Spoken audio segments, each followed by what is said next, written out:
Hi friends, இந்த வீடியோவில் நாம் டிஎன்பிஎஸ்சி இந்திய வரலாறு மற்றும் கலாச்சாரம் இந்த சிலபஸில் முக்கியமான டாபிக் என்னென்னா கல்வி முன்னேற்றம்.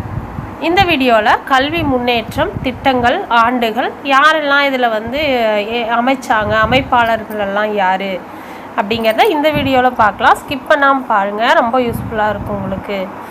கல்வி முன்னேற்றம், டெவலப்மெண்ட் ஆஃப் எஜுகேஷன். ஆங்கிலேயர்கள் இந்தியாவில் பல்வேறு பகுதிகளை வென்று தங்கள் ஆதிக்கத்தை நிலைநிறுத்திய போதும் இந்தியா கல்வி முறையில் தடைப்படவும் இல்லை, முன்னேற்றம் செய்யவும் விரும்பலை.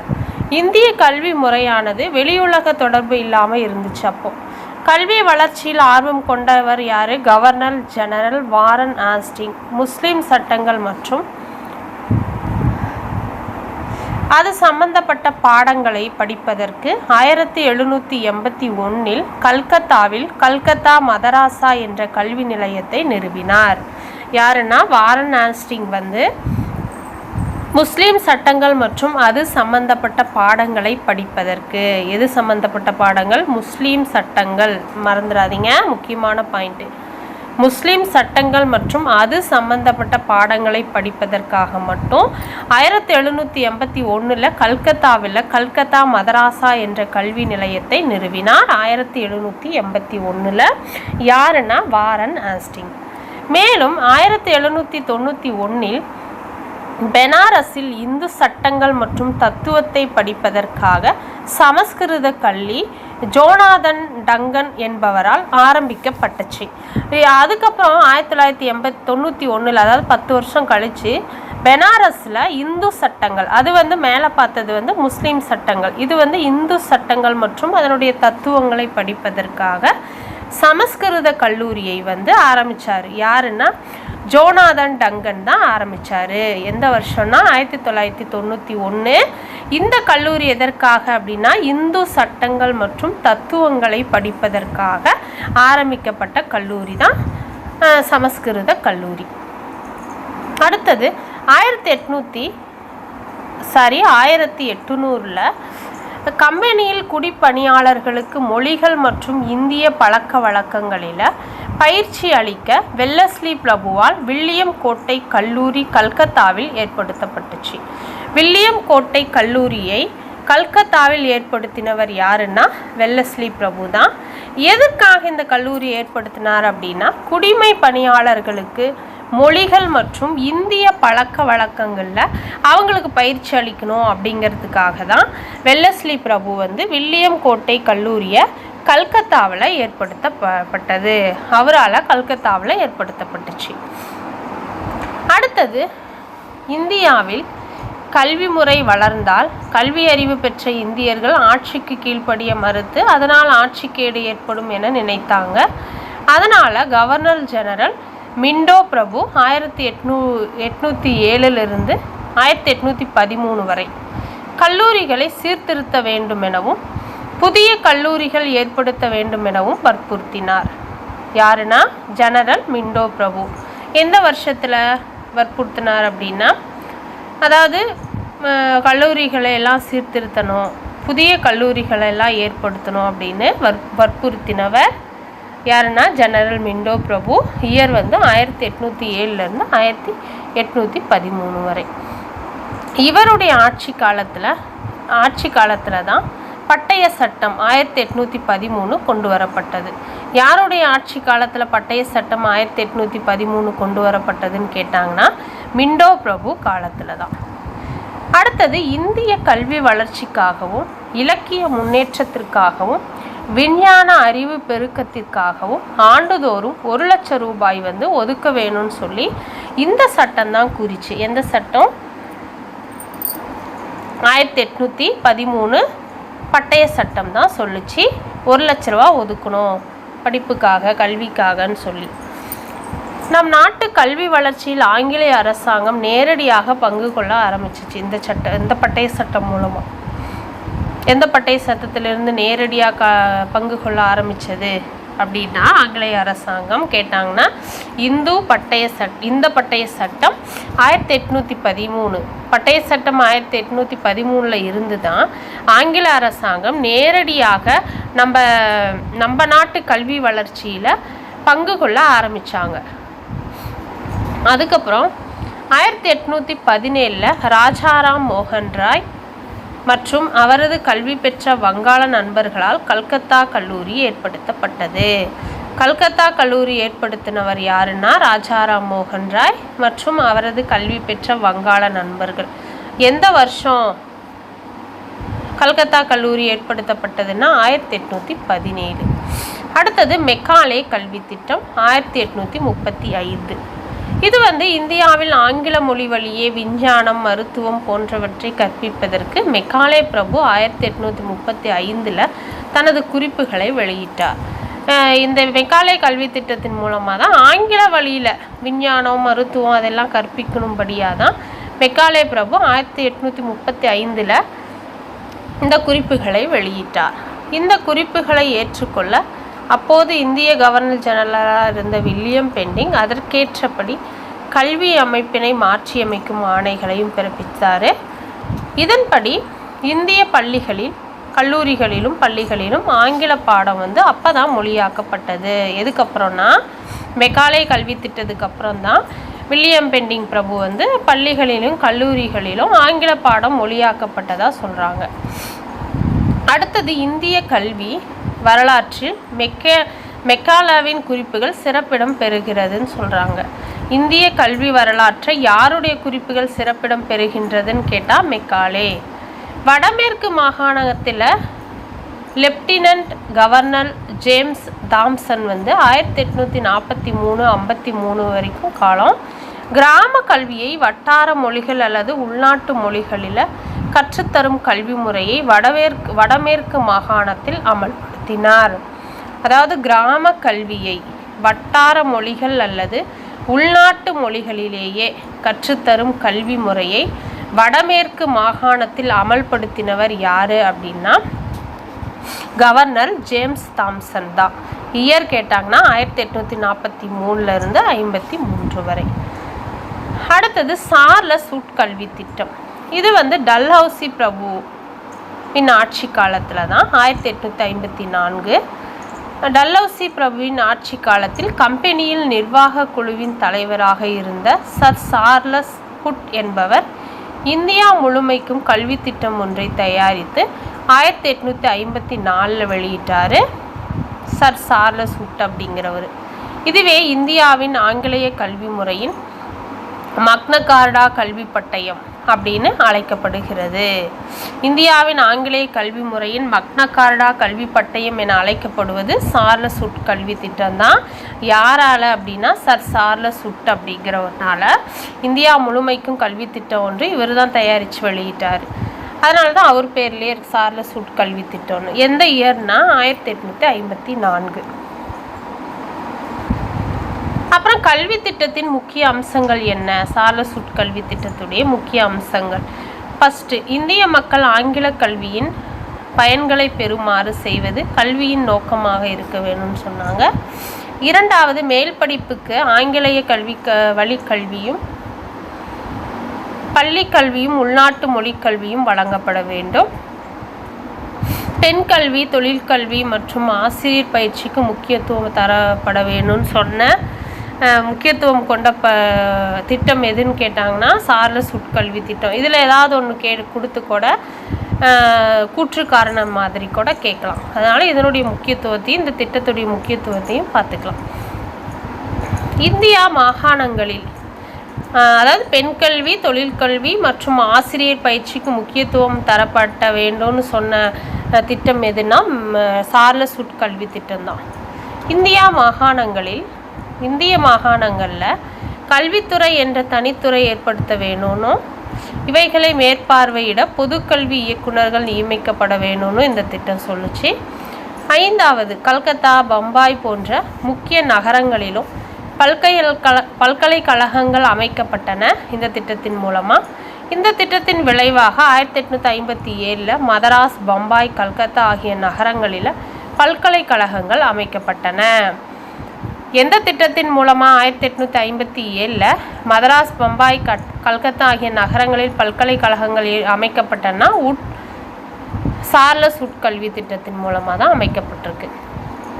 அது மட்டும் இல்லாமல் ஆசிரியர் பயிற்சி பள்ளிகளும் தொடங்கப்பட்டிருக்கு. எல்லா மாநிலங்களிலும் கல்வி இலாக்காக்கள் ஆரம்பிக்கப்பட்டிருக்கு.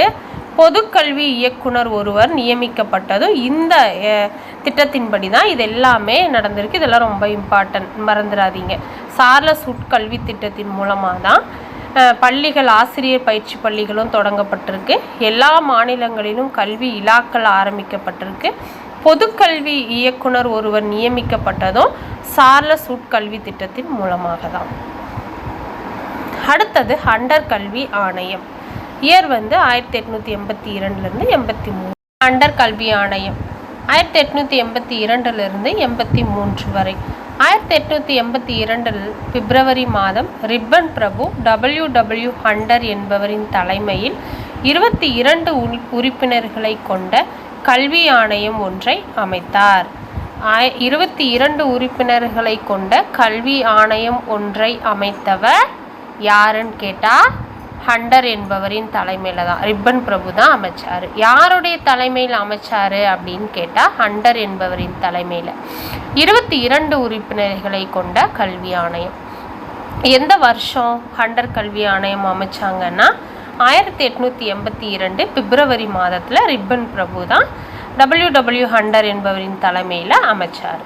அடுத்தது 1854 ஆண்டு ஏற்படுத்தப்பட்ட சார்லஸ் உட்கல்வி திட்டத்தில் உள்ள நிறை குறைகளை ஆராய்ந்து அவற்றிற்கு தக்க பரிகாரம் செய்யும் வழிகளை பரிந்துரை செய்ய ஏற்படுத்தப்பட்டது தான் ஹண்டர் ஆணையம். இந்த ஹண்டர் ஆணையம் மேலே நம்ம பார்த்தோம்ல 1854 சார்லஸ் உட்கல்வி திட்டத்தை பார்த்தோம் இல்லையா, அந்த திட்டத்தில் இருக்கிற நிறைகளையும் குறைகளையும் ஆராய்ந்து செய்யவும், அதில் இருக்கிற தக்க பரிகாரம் அதற்கு செய்யவும் வழிகளை பரிந்துரை செய்ய ஏற்படுத்தப்பட்ட குழு எதுன்னு கேட்டாங்கன்னா ஹண்டர் ஆணையம். அடுத்தது கல்வி கமிட்டி மற்றும் கமிஷன், கல்வி கமிட்டிகள் மற்றும் கமிஷன். இது அரசு பிரதிநிதிகள், குழு, கமிஷன், ஆண்டு, இந்த அட்டவணையை பார்த்துக்கலாம். ரிப்பன் பிரபு 1880 1884 வரை. இந்த இவர் அமைச்ச குழு ஹண்டர் குழு. எந்த வருஷம் அமைச்சார்? 1882. இவர் தலைவராக இருந்தவர் வில்லியம் ஹண்டர். இதனுடைய குறிக்கோள் என்ன அப்படின்னா கல்வி வளர்ச்சியை மேம்படுத்துவதற்காக ஏற்படுத்தப்பட்டது. இரண்டாவது கர்ஷன் பிரபு 1899 1905 வரை. இந்த எந்த குழு கமிஷன் அப்படின்னா பல்கலைக்கழக கமிஷன் தான். ஏற்படுத்தப்பட்ட ஆண்டு 1902. இதனுடைய தலைவர் தாமஸ் ரேலைக் தான். இதனுடைய குறிக்கோள் என்ன? இந்த பல்கலைக்கழக கமிஷனுடைய குறிக்கோள் பல்கலைக்கழகங்களின் பழக்க சீர்திருத்தங்கள் கொண்டு வருவதற்காக தான் இந்த கமிஷன் ஏற்படுத்தப்பட்டுச்சு. அடுத்தது ஜேம்ஸ் ஃபோர்ட் 1916. இந்த குழு கல்கத்தா பல்கலைக்கழக கமிஷன் தான். அதாவது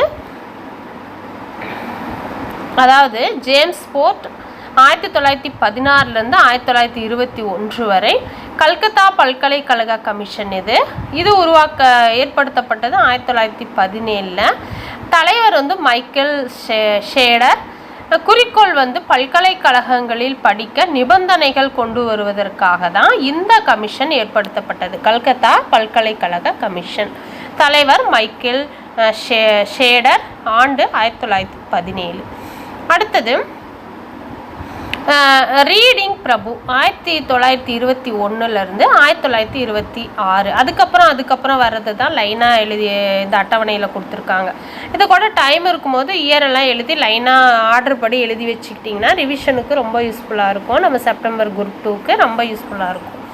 அப்புறம் இந்தியாவின் கமிஷன், அதான் ரீடிங் பிரபு இந்தியாவின் டிஸ்போன்மெண்ட் குழு தான் இந்தியன் டிஸ்பேண்ட்மெண்ட் குழு தான் இங்கே ஏற்படுத்தப்பட்டுச்சு. எந்த வருஷம்னா 1923. தலைவர் HK பிரபு. குறிக்கோள் மத்திய கல்வித்துறையை பற்றி கலந்துரையாடல் தான் இதனுடைய குறிக்கோளாக இருந்தது. அடுத்தது வேவல் பிரபு.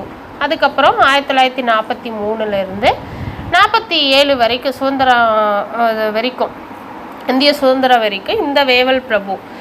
செர்கண்ட் திட்டம், இந்த திட்டம் வந்து ஏற்படுத்தப்பட்டது 1944 வரைக்கும். தலைவர் வந்து ஜான் செர்கண்ட். இதனுடைய குறிக்கோள் என்ன? இந்த செர்கண்ட் திட்டத்துடைய குறிக்கோள் என்னன்னா, பிரிட்டிஷ் கல்வியை போன்று அமைப்பதற்கு தான் இதனுடைய குறிக்கோளாக, பிரிட்டிஷ் கல்வியை போல அமைக்கணும் அப்படிங்கிறது தான் இந்த செர்கண்ட் திட்டத்துடைய குறிக்கோளாக இருந்துச்சு. அடுத்தது முக்கிய பரிந்துரைகள். 1, தொடக்க கல்வி வளர்ச்சிக்கு மிகுந்த முக்கியத்துவம் தரப்படணும். 2, தொடக்க கல்வி நிர்வாகத்தை உள்ளாட்சி அமைப்புகளில் வழங்க வேண்டும். 3, தொழில் பயிற்சிக்கு உயர்நிலை கல்வியில் வாய்ப்புகள் அமைத்து தரணும். 4, பெண் கல்விக்கு முக்கியத்துவம் தரப்பட வேண்டும். 5, இதன் விளைவாக பஞ்சாப் பல்கலைக்கழகம் 5 இதன் விளைவாக பஞ்சாப் பல்கலைக்கழகம் 1882 மற்றும் அலகாபாத் பல்கலைக்கழகம் 1887 ஆகியவை ஏற்படுத்தப்பட்டன. இதன் விளைவாக தான் பஞ்சாப் பல்கலைக்கழகம், அதாவது 1882 ஏற்படுத்தப்பட்டது பஞ்சாப் பல்கலைக்கழகம். அதிலிருந்து 5 வருஷம் கழித்து 1887 அலகாபாத் பல்கலைக்கழகம் ஏற்படுத்தப்பட்டுச்சு. அடுத்தது இந்திய பல்கலைக்கழக சட்டம் 1904. இந்திய பல்கலைக்கழக சட்டம் கொண்டு வரப்பட்டது 1904. 1902ஆம் ஆண்டு இந்திய பல்கலைக்கழகங்கள் நிலையை அறிய கர்ஷன் பிரபுவால் ஏற்படுத்தப்பட்டது. ராலே ஆணையத்தின் பரிந்துரையின் அடிப்படையில் கொண்டு வரப்பட்டது தான் இந்த இந்திய பல்கலைக்கழக சட்டம் 1904. இந்திய பல்கலைக்கழக சட்டமாகும். ஆண்டிற்கு 5 லட்சம் ரூபாய் வீதம் 5 ஆண்டுகளுக்கு உயர்கல்வி மற்றும் பல்கலைக்கழக கல்வி முன்னேற்றத்துக்கு வழங்கியது இத்திட்டத்தின் முக்கிய சிறப்பு அம்சமாகும். இந்த திட்டத்தினுடைய முக்கிய சிறப்பு அம்சமே என்ன அப்படின்னா, ஆண்டிற்கு 5 லட்சம் ரூபாய், அதாவது வீதம் 5 ஆண்டுகளுக்கு உயர்கல்வி மற்றும் பல்கலைக்கழக கல்வி முன்னேற்றத்துக்கு வழங்குவது தான் இந்த திட்டத்துடைய முக்கிய சிறப்பு அம்சமாக இருந்துச்சு. பல்கலைக்கழகங்களை கட்டுப்பாட்டில் கொண்டு வர கர்ஷன் பிரபு வெவ்வேறு வகை செயல்பாடுகளை இத்திட்டத்தின் மூலம் செய்ததால் மிதவாத தலைவர் கோபாலகிருஷ்ணா கோகலே இச்சட்டத்தை அடக்குமுறை சட்டம் என்று வர்ணித்தார். இந்திய பல்கலைக்கழக சட்டத்தை அடக்குமுறை சட்டம் என்று வர்ணித்தவர் யாருன்னு கேட்டாங்கன்னா, மிதவாத தலைவர் கோபாலகிருஷ்ணா கோகலே தான் இப்படி வர்ணித்தார். எந்த சட்டத்தை? இந்திய பல்கலைக்கழக சட்டத்தை அடக்குமுறை சட்டம் என்று வர்ணித்தார். அடுத்தது சார்லஸ் பல்கலைக்கழக ஆணையம் 1917 19 வரை. ஜேம்ஸ் ஃபோர்ட் பிரபு பதவி காலத்தில் 1917 மைக்கேல் சார்லஸ் தலைமையில் கல்கத்தா பல்கலைக்கழகத்தின் சீரமைப்பு பற்றி ஆராய ஒரு ஆணையம் அமைக்கப்பட்டுச்சு. இந்த ஆணையம் உயர்கல்வி மற்றும் பல்கலைக்கழக கல்வி குறித்த எல்லா அம்சங்களை பற்றி விரிவாக ஆராய்ந்து பரிந்துரைகளும் வழங்கியது. இதனுடைய முக்கிய பரிந்துரைகள் எல்லாம் என்ன அப்படின்னா, பள்ளி கல்வியை 12 ஆண்டுகள் வழங்க வேண்டும். மத்திய அரசின் ஆதரவில் ஒரு பல்கலைக்கழகம் நிறுவப்பட்டு அது மற்ற பல்கலைக்கழகங்களுக்கு முன்மாதிரியாகவும் அவைகளின் குறைகளை நீக்க அமைக்கப்பட வேண்டும். பெண் கல்வி, அறிவியல், தொழில்நுட்ப கல்வி, ஆசிரியர் பயிற்சி மற்றும் தொழில் பயிற்சி ஆகியவற்றிற்கும் முக்கியத்துவம் தரணும். இதன் மூலம் 1916-21 இடைப்பட்ட காலங்களில் மைசூர், பாட்னா, பெனாரஸ், அலிகார், டாக்கா, லக்னோ மற்றும் உஸ்மானியா ஆகிய 7 இடங்களில் புதிய பல்கலைக்கழகங்கள் ஏற்படுத்தப்பட்டுச்சு. இந்த முக்கிய பரிந்துரைகள் கொடுத்தாங்க இல்லையா, இந்த ஆராய்ந்து கொடுத்த இந்த பரிந்துரைகளில் இதுவும் இடம்பெற்றுச்சு. எதுன்னா 1916-21 கிட்டத்தட்ட ஒரு 7 இடங்களில் புதிய பல்கலைக்கழகங்களும் ஏற்படுத்தப்பட்டன. அடுத்தது ஹார்டாக் கமிட்டி 1929. பள்ளிகள் மற்றும் கல்லூரிகளின் எண்ணிக்கை பெருகியதால் கல்வித்தரம் பெரிதும் பாதிக்கப்பட்டுச்சு. 1929 கல்வி முன்னேற்றத்தை கண்டறிய ஹார்டாக் கமிட்டி ஏற்படுத்தப்பட்டது. ஹார்டாக் கமிட்டி ஏற்படுத்தப்பட்ட ஆண்டு 1929. எதற்காக இதை ஏற்படுத்தினாங்க? பள்ளிகள் மற்றும் கல்லூரிகளின் எண்ணிக்கை பெருகிச்சு, அதனால் கல்வித்தரம் பெரிதும் பாதிக்கப்பட்டதுனால இதை ஏற்படுத்தினாங்க. முக்கிய பரிந்துரைகள் என்ன? இந்த கமிட்டியுடைய முக்கிய பரிந்துரைகள் அப்படின்னா, தொடக்க கல்விக்கு முக்கியத்துவம் தரணும், சேர்க்கை மற்றும் பள்ளி கல்லூரிகளில் எண்ணிக்கை குறைக்கப்படணும். இதெல்லாம் தான் இந்த ஹார்டாக் கமிட்டியுடைய முக்கிய பரிந்துரையாக இருந்துச்சு. அடுத்தது வார்த்தா ஆதார கல்வி திட்டம். இது 1937. வார்த்தா ஆதார கல்வி திட்டம் 1937. ஹரிஜன் பத்திரிகையில் வெளியான காந்தியடிகளின் சிந்தையில் வெளிப்பாடாக 1937ஆம் ஆண்டு வார்தாவில், அதாவது கல்வி மாநாடு, ஜாகிர் உசைன் கமிட்டி உருவாக்கிய கல்வி திட்டமே வார்தா கல்வி திட்டம் ஆகும். ஜாகிர் உசைன் கமிட்டி உருவாக்கிய கல்வி திட்டம் தான் வார்தா கல்வி திட்டம் ஆகும் 1937. அடுத்தது இதனுடைய சிறப்பு அம்சங்கள் என்ன? வார்தா கல்வி திட்டத்துடைய சிறப்பு அம்சங்கள்: 1. பாடத்திட்டத்தில் கைவினை பொருட்கள் செய்முறை சேர்க்கப்படணும். ஒரு குழந்தையின் முதல் 7 ஆண்டு கல்வி தாய்மொழியில் இலவசமாக கட்டாயமாக இந்தியா முழுவதும் வழங்கப்பட வேண்டும்னு சொல்லி வார்தா கல்வி திட்டத்துடைய சிறப்பு அம்சமாக இருந்துச்சு. அடுத்தது சார்ஜண்ட் கல்வி திட்டம் 1944. 1944ஆம் ஆண்டு இந்திய அரசின் கல்வி ஆலோசகரான சர் ஜான் சார்ஜண்ட் என்பவர் தலைமையில் இந்திய கல்வி அமைப்பை மாற்றியமைக்க ஒரு குழு அமைக்கப்பட்டுச்சு.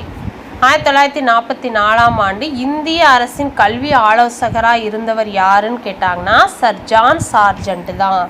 அவர் தலைமையில் தான் இந்திய கல்வி அமைப்பு மாற்றி அமைக்கணும்னு ஒரு குழுவும் அமைக்கப்பட்டுச்சு. இந்த குழுவுடைய முக்கிய பரிந்துரைகள் என்னன்னு பார்க்கலாமா? ஃபஸ்ட்டு, நர்சரி கல்வி 3லேருந்து 6 வயது, இலவச கட்டாய கல்வி தொடக்க கல்வி 6லேருந்து 11 வயது வரை. 2வது, மேல்நிலை கல்வி 11லேருந்து 17 வயது வரை. பல்கலைக்கழக கல்வி 17 வயதுக்கு பிறகு 20 ஆண்டுகளுக்குள் எழுத்தறிவின்மை நீக்கப்பட வேணும்னு சொல்லி பரிந்துரைச்சாங்க. 3வது, தொழில்நுட்ப கல்வி, வாணிப கல்வி, கலைக்கல்வி ஆகியவற்றில் கவனம் செலுத்தணும். உடல் மனநிலை குறைபாடுடைய குழந்தைகள் கல்வியிலும் போதிய கவனம் செலுத்தப்பட வேணும். பொது மக்களுக்கு நூல் நிலையங்களும் திறக்கப்பட வேணும்னு சொல்லி இந்த குழு பரிந்துரை செய்துச்சு. அடுத்தது ராதாகிருஷ்ணன் ஆணையம் 1948லேருந்து 49 வரை. இது என்னன்னா, சுதந்திரத்துக்கு பிறகு இந்திய கல்வி திட்டத்திற்காக, குறிப்பாக பல்கலைக்கழக கல்விக்காக 1948 ராதாகிருஷ்ணன் தலைமையில் ஒரு கல்வி ஆணையம் அமைக்கப்பட்டுச்சு. இது எதற்காக அப்படின்னா, பல்கலைக்கழக கல்விக்காக அமைக்கப்பட்டது தான் ராதாகிருஷ்ணன் கல்வி ஆணையம் 1948. இந்த குழுவுடைய முக்கிய பரிந்துரை என்ன? இந்த ஆணையத்துடைய முக்கிய பரிந்துரை என்ன அப்படின்னா, ராதாகிருஷ்ண ஆணையத்துடைய முக்கிய பரிந்துரைகள்: 1. பள்ளி கல்வி 12 ஆண்டுகள் வழங்கப்படணும். பல்கலைக்கழக கல்வி தரம் உயர்த்தப்படணும். 3வது, பல்கலைக்கழக கல்வி பொதுப்பட்டியலில் வைக்கப்பட வேணும். இதன்படி 1976 கல்வி பொதுப்பட்டியலில் சேர்க்கப்பட்டிருக்கு. அப்போ தான் போயிருக்கு பாருங்க கல்வி. நம்ம கல்வி பொதுப்பட்டியல் சேர்க்கப்பட்ட ஆண்டு 1976. எந்த ஆணையத்தின் பரிந்துரையின்படி நம்ம கல்வித்துறை பொதுப்பட்டியல் சேர்க்கப்பட்டுச்சுன்னு கேட்டால், ராதாகிருஷ்ணன் ஆணைய பரிந்துரையின்படி தான் பொதுப்பட்டியலில் கல்வி சேர்க்கப்பட்டது. ஆண்டு 1976. 4வது, மேல் படிப்பிற்கு ஆங்கிலேய வழிக்கல்வி பின்பற்றப்பட வேணும். 5 பல்கலைக்கழக கல்விக்காக ஏற்படுத்தணும், கமிஷன் ஏற்படுத்தணும்னு சொல்லிச்சு. இதெல்லாம் இதனுடைய பரிந்துரைகள். இதன் அடிப்படையில் 1953 சட்ட அந்தஸ்து வழங்கப்பட்டது. அடுத்தது கோத்தாரி கல்வி ஆணையம். இது 1964லேருந்து 66 வரை. இது தேசிய கல்வி திட்டத்தை பற்றி பரிந்து செய்து 1964 DS கோத்தாரி என்பவரின் தலைமையில் கல்வி ஆணையம் அமைக்கப்பட்டது. தேசிய கல்வி திட்டத்தை பற்றி பரிந்துரை செய்ய அமைக்கப்பட்டது தான் கோத்தாரி கல்வி ஆணையம். யார் தலைமையிலன்னா DS கோத்தாரி என்பவரின் தலைமையில் கல்வி ஆணையம் அமைக்கப்பட்டுச்சு. இந்த கோத்தாரி கல்வி ஆணையத்துடைய முக்கிய பரிந்துரைகள் என்ன அப்படின்னா, 14 வயது வரை இலவச கட்டாய கல்வி, 3 மொழி திட்டம் இருக்கணும், தாய்மொழி ஹிந்தி மற்றும் ஆங்கிலம் இருக்கணும்னு சொல்லியிருக்கு. அடுத்தது, தேசிய வருவாயில் கல்விக்கு 6% ஒதுக்கீடு செய்யணும். விவசாயம் மற்றும் தொழிற்சாலை சம்பந்தப்பட்ட கல்வித்துறைகளை முன்னேற்றவும் வேணும்னு சொல்லியிருக்கு. அடுத்தது, தற்போது கல்வி முன்னேற்றம் என்ன? தற்போது அப்படின்னா 1986 புதிய கல்விக் கொள்கை வெளியிடப்பட்டது. 1986 புதிய கல்விக் கொள்கை வெளியிடப்பட்ட ஆண்டு. 2000 தேசிய கல்விக் கொள்கை வெளியிடப்பட்டது. தேசிய கல்விக் கொள்கை வெளியிடப்பட்ட ஆண்டு 2000. இந்த கல்விக்குழுக்கள் மற்றும் ஆணையங்களின் பரிந்துரையின்படி சுதந்திர இந்தியாவின் கல்வி வளர்ச்சி சீராக நடைபெற்று வருகிறதுன்னு சொல்கிறாங்க. அடுத்த வீடியோவிலேருந்து நம்ம இந்த வீடியோ இதோட முடிச்சுக்கலாம். கல்வி பற்றி, அதாவது சுதந்திரத்துக்கு முன் கல்வி திட்டங்களும் ஆணையங்களும் அமைப்பாளர்களையும் அவங்க கொண்டு வந்த முக்கிய பரிந்துரைகளையும் இந்த வீடியோவில் ஃபுல்லாக பார்த்தோம். உங்களுக்கு ரொம்ப பிரயோஜனமாக இருக்கும்னு நினைக்கிறேன். அடுத்த வீடியோவில் இந்திய பத்திரிகைகளின் முன்னேற்றம் பார்க்கலாம். பள்ளி கல்லூரி ஆண்டுகள் அமைப்பாளர்கள். பள்ளி கல்லூரி ஆண்டு அமைப்பாளர்கள். கல்கத்தா மதராசா 1781, அமைப்பாளர் வாரன் ஹாஸ்டிங். ரெண்டாவது பனாரஸ் சமஸ்கிருத கல்லூரி, இது இந்து சட்டங்களை கற்பிப்பதற்காக கொண்டு வந்தது. கல்கத்தா மதராசா கல்லூரி முஸ்லீம் சட்டங்களை கற்றுக்கொள்வதற்காக கொண்டு வரப்பட்டது. நம்ம வீடியோவில் ஃபஸ்ட்டு பார்த்தோம் இல்லையா. 1791 ஜோனாதான் டங்கன் தான் இதன் அமைப்பாளர். கல்கத்தா இந்து கல்லூரி, இது 1800 வெல்லஸ்லி பிரபு ஏற்படுத்தினார். கல்கத்தா இந்து கல்லூரி 1817 ராஜாராம் மோகன் ராய், டேவிட் ஹரே, எட்வர்ட் ஹையங்க இவங்களும் அமைச்சிருக்காங்க. அதாவது சுரிபுரா பள்ளி, இது ஆண்டு தெரியல, ராஜாராம் மோகன் ராய் அமைப்பாளர். ஆங்கிலோ இந்து பள்ளி 1822 ஆண்டு அமைக்கப்பட்ட ஆண்டு, இது அமைப்பாளர் ராஜாராம் மோகன் ராய். அடுத்து வேதாந்தா கல்லூரி அமைக்கப்பட்டது 1825 ராஜாராம் மோகன் ராய் அமைப்பாளர். அடுத்தது மீதூன் பள்ளி 1849 அமைச்சிருக்காங்க, அமைப்பாளர் ஜான் எலியட். அடுத்தது தயானந்த் ஆங்கிலோ வேதிக் கல்லூரி லாகூரில் அமைக்கப்பட்ட ஆண்டு 1886, அமைப்பாளர் லாலா லஜபதி ராய், லாலா ஹென்ஸ் ராஜ். அடுத்தது பனாரஸ் இந்து பள்ளி, அது அமைக்கப்பட்டது 1898, அமைப்பாளர் யாருன்னா அன்னி பெசன்ட் தான் பனாரஸ் இந்து பள்ளியை 1898 அமைச்சிருக்காங்க. அடுத்தது பனாரஸ் இந்து பல்கலைக்கழகம், அது 1916, அமைப்பாளர் மதன் மோகன் மாளவியா. அடுத்தது வார்தா திட்டம், இது கொண்டு வரப்பட்ட ஆண்டு அமைக்கப்பட்டது 1939. இது அமைப்பாளர் யாருன்னா மகாத்மா காந்தி அவர்கள் தான் வார்தா திட்டத்தை அமைச்சாங்க 1939. வீவர்ஸ், இந்த வீடியோ உங்களுக்கு ரொம்ப பிரயோஜனமாக இருக்கும். அடுத்த பத்திரிகைகள் பார்க்கலாம். நன்றி, வணக்கம்.